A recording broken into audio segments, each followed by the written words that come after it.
Hyderabad human care foundation کے زیر اہتمام روشن پاکستان فاؤنڈیشن اسکول میں غریب طلباء و طالبات کے لیے امدادی پروگرام کا انعقاد کیا گیا، جس میں یتیم، نادار اور مستحق بچوں میں مکمل اسکول یونیفارم، شوز اور جرسیاں تقسیم کی گئیں۔ جن طلباء و طالبات کے والدین فیس ادا کرنے سے قاصر تھے، ان کی داد رسی کی گئی اور ان کی ماہانہ فیس بقایا جات کے ساتھ ادا کی گئی۔ اس موقع پر فاؤنڈیشن کے سرپرست اعلیٰ ڈاکٹر محمود خان نے کہا کہ آج ہمیں اس پروگرام میں شرکت کر کے اور اس نیک کام کو انجام دے کر روحانی خوشی حاصل ہوئی ہے۔ تعلیم ہر پاکستانی بچے کا حق ہے، اس کو یقینی بنانے کے کوشاں رہیں گے۔ صدر سفیان علی صدیقی نے طلباء و طالبات، والدین اور اساتذہ سے خطاب کرتے ہوئے کہا کہ معلم کائنات حضرت محمد مصطفیٰ صلی اللہ علیہ وآلہ وسلم غریبوں، ناداروں، یتیموں اور مستحق بچوں کی داد رسی فرماتے اور انہیں لباس اور کھانا مہیا کرتے۔ آج ہم نے سنت رسول اللہ صلی اللہ علیہ وآلہ وسلم کی ادائیگی میں اپنا ایک معمولی کردار ادا کیا ہے، جسے اللہ قبولیت کا درجہ عطا فرمائے۔ چیئرمین عمران شیخ نے کہا کہ اللہ ہمیں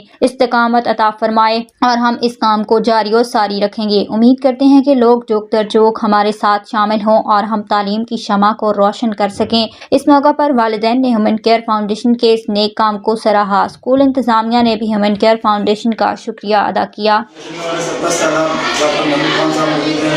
چیئرمین صاحب موجود ہیں، عمران شیخ صاحب، سفیان علی صدیقی صدر۔ آج روشن پاکستان اسکول کے اندر جو ہے ایک چھوٹی سی تقریب رکھی ہے، جس میں مستحق بچوں کو جو ہے نا وہ یونیفارم اور شوز اور بیلٹ ہے، موزے ہیں، ہر چیز پوری مکمل کی جو پوری یونیفارم کسی کے اندر دی جا رہی ہے اور ان کی فیس بھی جو ہے وہ دی جا رہی ہے۔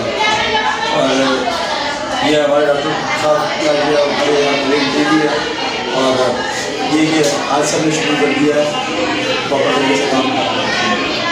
اس میں 10 بچے جن کی یونیفارم ہے اور کچھ بچے جن کے شوز ہیں اور باقی کی جو فیسز ہیں۔